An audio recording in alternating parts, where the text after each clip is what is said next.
हरे कृष्णा। जय श्री हरि। ओम नमः शिवाय। मैं हूँ वामिका और आप सभी का हमारे चैनल आध्यात्मिक सागर में बहुत बहुत स्वागत है। आज आप सुनेंगे मार्गशीर्ष मास महात्म्य का अध्याय 21। राजा भनंदन ने कहा, ब्रजेश्वर, संबंध तो विधाता के वश की बात है, वह मेरे द्वारा साध्य नहीं है। ब्रह्मा जी ही संबंध करने वाले हैं, मैं तो केवल जन्मदाता हूँ। कौन किसकी पत्नी या कन्या है तथा कौन किसका साधन संपन्न पति है, इसे विधाता के सिवा और कौन जानता है। यदि विधाता ने मेरी पुत्री को ही वृषभानु की पत्नी होने की बात लिखी है, तो वह पहले से ही उनकी पत्नी है। मैं फिर कौन हूँ जो उसमें बाधा डाल सकूं, तथा दूसरा भी कौन उस संबंध का निवारण कर सकता है। नारद, ऐसा कहकर राजेंद्र भनंदन ने विनय से सिर झुकाकर नंदराय जी को आदर पूर्वक मिष्ठान भोजन कराया। इसके बाद राजा की अनुमति लेकर ब्रजराज व्रज को लौट गए। जाकर उन्होंने सुरभानु की सभा में सब बातें बताई। सुरभानु ने भी यत्न पूर्वक नंद और गर्ग जी के सहयोग से सादर इस संबंध को जोड़ा। विवाह काल में महाराज भनंदन ने गज रत्न, अश्व रत्न, अन्य रत्न तथा मणियों के आभूषण आदि बहुत दहेज दिए। वृषभानु कलावती को पाकर बड़ी प्रसन्नता के साथ निर्जन एवं रमणीय स्थान में उसके साथ विहार करने लगे। कलावती एक पल का भी विरह होने पर स्वामी के बिना व्याकुल हो उठती थी, और वृषभानु भी एक क्षण के लिए भी कलावती के दूर हो जाने पर बेचैन हो जाते थे। वह राजकन्या पूर्व जन्म की बातों को याद रखने वाली देवी थी, माया से मनुष्य रूप में प्रकट हुई थी। वृषभानु भी श्री हरि के अंश और जाति स्मर थे तथा कलावती को पाकर बड़े प्रसन्न थे। उन दोनों का प्रेम प्रतिदिन नया नया होकर बढ़ने लगा। लीलावश पूर्व काल में सुदामा के शाप और श्री कृष्ण की आज्ञा से श्री कृष्ण प्राणाधिका सती राधिका उन दोनों की अयोनिजा पुत्री हुई। उसके दर्शन मात्र से वे दोनों दंपति भव बंधन से मुक्त हो गए। हे नारद, इस प्रकार इतिहास कहा गया है। अब जिसका प्रसंग चल रहा है वह प्रसंग सुनो। उक्त इतिहास पाप रूपी ईंधन को जलाने के लिए प्रज्वलित अग्नि की शिखा के समान है। शिल्प शिरोमणि विश्वकर्मा वृषभानु के आश्रम पर जाकर वहां से अपने सेवक गणों के साथ दूसरे स्थान पर गए। वे तत्वज्ञ थे। उन्होंने मन ही मन एक कोस लंबे चौड़े एक मनोहर स्थान का विचार करके वहां महात्मा नंद के लिए आश्रम बनाना आरंभ किया। बुद्धि से अनुमान करके उनके लिए सबसे विलक्षण भवन बनाया।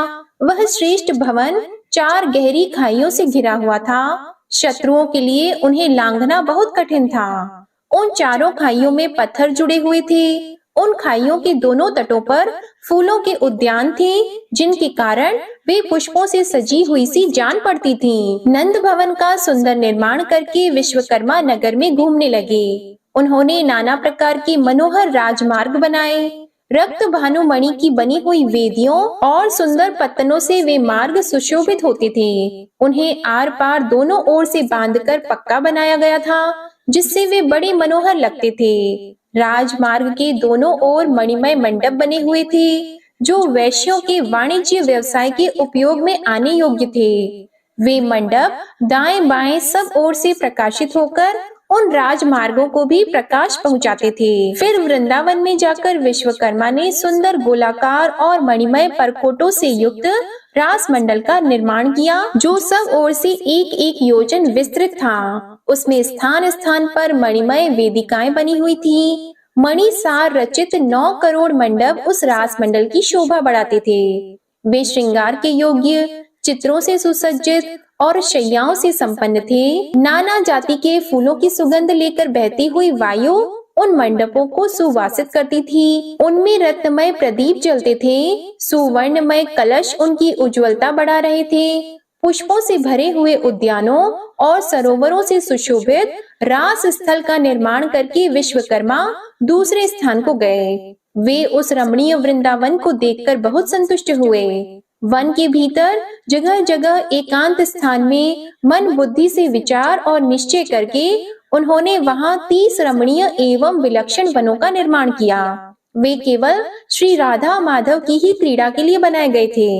फिर मधुवन के निकट अत्यंत मनोहर निर्जन स्थान में वट वृक्ष के मूल भाग के निकट सरोवर के पश्चिम किनारे केतकी वन के बीच और चंपा के उद्यान के पूर्व विश्वकर्मा ने राधा माधव की क्रीड़ा के लिए पुनः एक रत्नमय मंडप का निर्माण किया। वह रत्न मंडप गोलाकार बना था। उसके भीतर रत्न निर्मित शैयाएं बिछी थी, जिनसे उस उत्तम भवन के भीतरी भाग की बड़ी शोभा हो रही थी। उक्त शैयाओं पर अग्नि शुद्ध दिव्य वस्त्र बिछे थे। मालाओं के समूह से सुसज्जित होकर वे विचित्र शोभा धारण करते थे। पारिजात के फूलों की मालाओं के बने हुए तकिए उन पर यथा स्थान रखे हुए थे।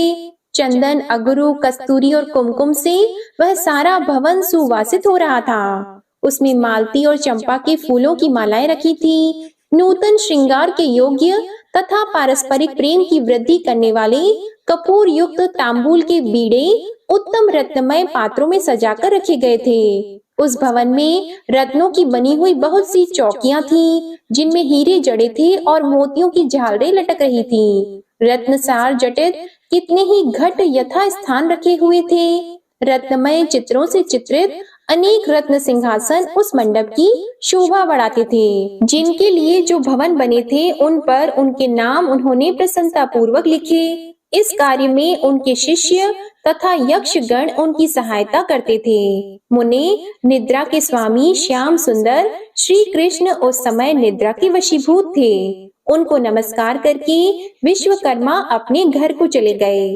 परमेश्वर श्री कृष्ण की इच्छा से ही भूतल पर ऐसा आश्चर्यमय नगर निर्मित हुआ। इस प्रकार मैंने श्री हरि का सारा मंगलमय चरित्र कह सुनाया, जो सुखद और पापहारी है। अब तुम और क्या सुनना चाहते हो? तब नारद जी ने पूछा, भगवान, भारतवर्ष में इस कानन का नाम वृंदावन क्यों हुआ? इसकी उत्पत्ति अथवा संज्ञा क्या है? आप उत्तम तत्वज्ञ हैं, अतः इस तत्व को बताइए। सूत जी कहते हैं, नारद जी का प्रश्न सुनकर नारायण ऋषि ने सानंद हंसकर सारा ही पुरातन तत्व कहना आरंभ किया। भगवान नारायण बोले, हे नारद, पहले सत्य युग की बात है। राजा केदार 7 द्वीपों के अधिपति थे। ब्राह्मण वे सदा सत्य धर्म में तत्पर रहते थे और अपनी स्त्रियों तथा पुत्र पौत्र वर्ग के साथ सानंद जीवन बिताते थे। उन धार्मिक नरेश ने समस्त प्रजाओं का पुत्रों की भांति पालन किया। 100 यज्ञों का अनुष्ठान करके भी राजा केदार ने इंद्र पद पाने की इच्छा नहीं की। वे नाना प्रकार के पुण्य कर्म करके भी स्वयं उनका फल नहीं चाहते थे। उनका सारा नित्य नैमित्तिक कर्म श्री कृष्ण की प्रीति के लिए ही होता था। केदार के समान राजाधिराज न तो कोई पहले हुआ है और न पुनः होगा। उन्होंने अपनी त्रिभुवन मोहिनी पत्नी और राज्य की रक्षा का भार पुत्रों पर रखकर जैगीषव्य मुनि के उपदेश से तपस्या के लिए वन को प्रस्थान किया। वे श्री हरि के अनन्य भक्त थे और निरंतर उन्हीं का चिंतन करते थे। मुने, भगवान का सुदर्शन चक्र राजा की रक्षा के लिए सदा उन्हीं के पास रहता था। वे मुनि श्रेष्ठ नरेश चिरकाल तक तपस्या करके अंत में गोलोक को चले गए। उनके नाम से केदार तीर्थ प्रसिद्ध हुआ। अवश्य ही आज भी वहाँ मरे हुए प्राणी को तत्काल मुक्ति लाभ होता है, यानी मुक्ति मिल जाती है। उनकी कन्या का नाम वृंदा था, जो लक्ष्मी की अंश थी। उसने योग शास्त्र में निपुण होने के कारण किसी को अपना पति नहीं बनाया। दुर्वासा ने उसे परम दुर्लभ श्री हरि का मंत्र दिया। वह घर छोड़कर तपस्या के लिए वन में चली गई। उसने 60,000 वर्षों तक निर्जन वन में तपस्या की। तब उसके सामने भक्त वत्सल भगवान श्री कृष्ण प्रकट हुए।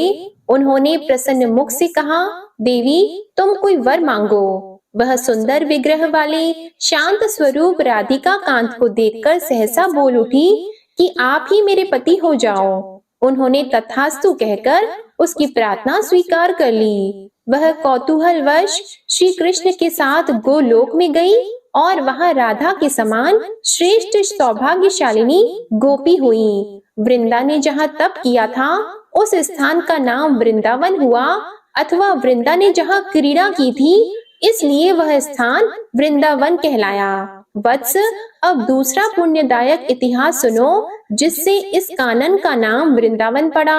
वह प्रसंग मैं तुमसे कहता हूँ, ध्यान पूर्वक सुनो। राजा कुशध्वज के 2 कन्याएं थीं, दोनों ही धर्मशास्त्र के ज्ञान में निपुण थीं। उनके नाम थे तुलसी और वेदवती। संसार चलाने का जो कार्य है उससे उन दोनों बहनों को वैराग्य था। उनमें से वेदवती ने तपस्या करके परम पुरुष नारायण को प्राप्त किया। वह जनक कन्या सीता के नाम से सर्वत्र विख्यात है। तुलसी ने तपस्या करके श्री हरि को पति रूप में प्राप्त करने की इच्छा की, किंतु दैववश दुर्वासा के शाप से उसने शंखचूड़ को प्राप्त किया। फिर परम मनोहर कमलाकांत भगवान नारायण उसे प्राण वल्लभ के रूप में प्राप्त हुए। भगवान श्री हरि के शाप से देवेश्वरी तुलसी वृक्ष रूप में प्रकट हुई और तुलसी के शाप से श्री हरि शालिग्राम शिला हो गए। उस शिला के वक्ष स्थल पर उस अवस्था में भी सुंदरी तुलसी निरंतर स्थित रहने लगी। मुने, तुलसी का सारा चरित्र तुमसे विस्तार पूर्वक कहा जा चुका है, तथापि यहाँ प्रसंगवश पुनः उसकी कुछ चर्चा की गई। तपोधन, उस तुलसी की तपस्या का एक यह भी स्थान है, इसलिए इसे मनीषी पुरुष वृंदावन कहते हैं। तुलसी और वृंदा समान आर्थक शब्द हैं, अथवा मैं तुमसे दूसरा उत्कृष्ट हेतु बता रहा हूँ, जिससे भारतवर्ष का यह पुण्य क्षेत्र वृंदावन के नाम से प्रसिद्ध हुआ। राधा के 16 नामों में एक वृंदा नाम भी है, जो श्रुति में सुना गया है। उन वृंदा नाम धारिणी राधा का यह रमणीय क्रीड़ा वन है, इसलिए इसे वृंदावन कहा गया है। पूर्व काल में श्री कृष्ण ने श्री राधा की प्रीति के लिए गोलोक में वृंदावन का निर्माण किया था। फिर भूतल पर उनकी क्रीड़ा के लिए प्रकट हुआ वह वन उसी प्राचीन नाम से ही वृंदावन कहलाने लगा। नारद जी ने पूछा, जगत गुरु, श्री राधिका के 16 नाम कौन कौन से हैं? मुझ शिष्य से उन्हें बताइए, उन्हें सुनने के लिए मेरे मन में उत्कंठा है। मैंने सामवेद में वर्णित श्री राधा के सहस्त्र नाम सुने हैं, तथापि इस समय आपके मुख से उनके 16 नामों को सुनना चाहता हूँ। विभो, वे 16 नाम उन सहस्त्र नामों के ही अंतर्गत हैं या उनसे भिन्न हैं? अहो, उन भक्त वांछित पुण्य स्वरूप नामों का मुझसे वर्णन कीजिए, साथ ही उन सब की उत्पत्ति भी बताइए। जगत के आदि कारण जगन्माता श्री राधा के उन सर्व दुर्लभ पावन नामों को मैं सुनना चाहता हूँ। श्री नारायण ने कहा, राधा, रासेश्वरी, रासवासिनी, रसिकेश्वरी, कृष्ण प्राणाधिका, कृष्ण प्रिया, कृष्ण स्वरूपिणी, कृष्ण वामांग संभूता, परमानंद रूपिणी, कृष्णा, वृंदावनी, वृंदा, वृंदावन विनोदिनी, चंद्रावली, चंद्रकांता और शरद चंद्र प्रभानना। ये सारभूत 16 नाम उन सहस्त्र नामों के ही अंतर्गत हैं। राधा शब्द में धा का अर्थ है संसिद्धि अर्थात निर्वाण, तथा रा दानवाचक है। जो स्वयं निर्वाण अर्थात मोक्ष प्रदान करने वाली है, वे राधा कही गई हैं। रासेश्वर की यह पत्नी है, इसलिए इनका नाम रासेश्वरी है। उनका रास मंडल में निवास है, इससे वे रास वासिनी कहलाती हैं। वे समस्त रसिक देवियों की परमेश्वरी हैं, अतः पुरातन संत परमात्मा उन्हें रसिकेश्वरी कहते हैं। परमात्मा श्री कृष्ण के लिए वे प्राणों से भी अधिक प्रियतमा हैं, अतः साक्षात श्री कृष्ण ने ही उन्हें कृष्ण प्राणाधिका नाम दिया है। वे श्री कृष्ण की अत्यंत प्रिय कांता हैं, अथवा श्री कृष्ण ही सदा उन्हें प्रिय हैं, इसलिए समस्त देवताओं ने उन्हें कृष्ण प्रिया कहा है। वे कृष्ण रूप को लीला पूर्वक निकट लाने में समर्थ हैं, तथा सभी अंशों में श्री कृष्ण के सदृश है, अतः कृष्ण स्वरूपिणी कही गई हैं। परम सती श्री राधा कृष्ण के आधे वामंग भाग से प्रकट हुई हैं, अतः श्री कृष्ण ने स्वयं ही उन्हें कृष्ण वामांग संभूता कहा है। सती श्री राधा स्वयं परमानंद की मूर्तिमय राशि है, अतः श्रुतियों ने उन्हें परमानंद रूपिणी की संज्ञा दी है। कृष्ण शब्द मोक्ष का वाचक है, ण उत्कृष्टता का बोधक है और आकार दाता के अर्थ में आता है, अतः वे उत्कृष्ट मोक्ष की दात्री हैं, इसलिए कृष्णा कही गई हैं। वृंदावन उन्हीं का है, इसलिए वे वृंदावनी कही गई है, अथवा वृंदावन की अधिदेवी होने के कारण उन्हें यह नाम प्राप्त हुआ है। सखियों के समुदाय को वृंद कहते हैं और अकार सत्ता का वाचक है। उनके समूह की समूह सखियां हैं, इसलिए वे वृंदा कही गई हैं। उन्हें सदा वृंदावन में विनोद प्राप्त होता है, अतः वेद उनको वृंदावन विनोदिनी कहते हैं। वे सदा मुख चंद्र तथा नख चंद्र की अवली पंक्ति से युक्त हैं। इस कारण श्री कृष्ण ने उन्हें चंद्रावली नाम दिया है। उनकी कांति दिन रात सदा ही चंद्रमा के तुल्य बनी रहती है, अतः श्री हरि हर्षोल्लास के कारण उन्हें चंद्रकांता कहते हैं। उनके मुख पर दिन रात शरद काल के चंद्रमा की सी प्रभा फैली रहती है, इसलिए मुनि मंडली ने उन्हें शरद चंद्र प्रभानना कहा है। यह अर्थ और व्याख्याओं सहित षोडश नाम वाली कही गई, जिसे नारायण ने अपने नाभि कमल पर विराजमान ब्रह्मा को दिया था।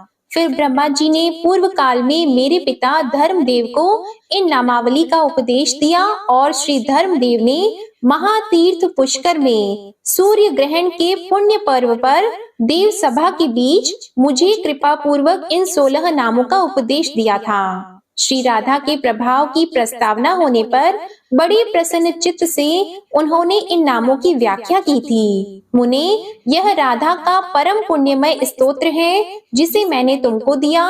महामुनि, जो मनुष्य जीवन भर तीनों संध्याओं के समय इस स्तोत्र का पाठ करता है, उसकी यहाँ राधा माधव के चरण कमलों में भक्ति होती है। अंत में वह उन दोनों का दास्य भाव प्राप्त कर लेता है और दिव्य शरीर एवं अणिमा आदि सिद्धि को पाकर सदा उन प्रिया प्रियतम के साथ विचरता है। नियम पूर्वक किए गए संपूर्ण व्रत, दान और उपवास से, चारों वेदों के अर्थ सहित पाठ से, समस्त यज्ञों और तीर्थों के विधि बोधित अनुष्ठान तथा सेवन से, संपूर्ण भूमि की 7 बार की गई परिक्रमा से, शरणागत की रक्षा से, अज्ञानी को ज्ञान देने से और देवताओं और वैष्णवों का दर्शन करने से भी जो फल प्राप्त होता है, वह इस स्तोत्र पाठ की 16वीं कला के भी बराबर नहीं है। इस स्तोत्र के प्रभाव से मनुष्य जीवन मुक्त हो जाता है। नारद जी ने कहा, प्रभु, यह सर्व दुर्लभ परम आश्चर्यमय स्तोत्र मुझे प्राप्त हुआ।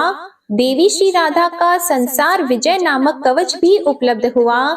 सुयज्ञ ने जिसका प्रयोग किया था, वह दुर्लभ स्तोत्र भी मुझे सुलभ हो गया।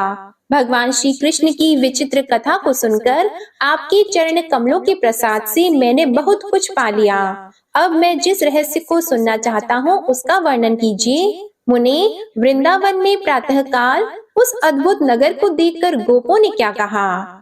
अब भगवान श्री नारायण ने जो कुछ भी नारद जी से कहा, इसका वर्णन आप अगले अध्याय में सुनेंगे। अब आप सुनिए श्री कृष्ण चालीसा पाठ। बंशी शोभित कर मधुर, नील जलद तन श्याम, अरुण अधर जनुबिंब फल, नयन कमल अभिराम, पूर्ण इंद्र अरविंद मुख, पीतांबर शुभ साज, जय मनमोहन मदन छवि, कृष्ण चंद्र महाराज।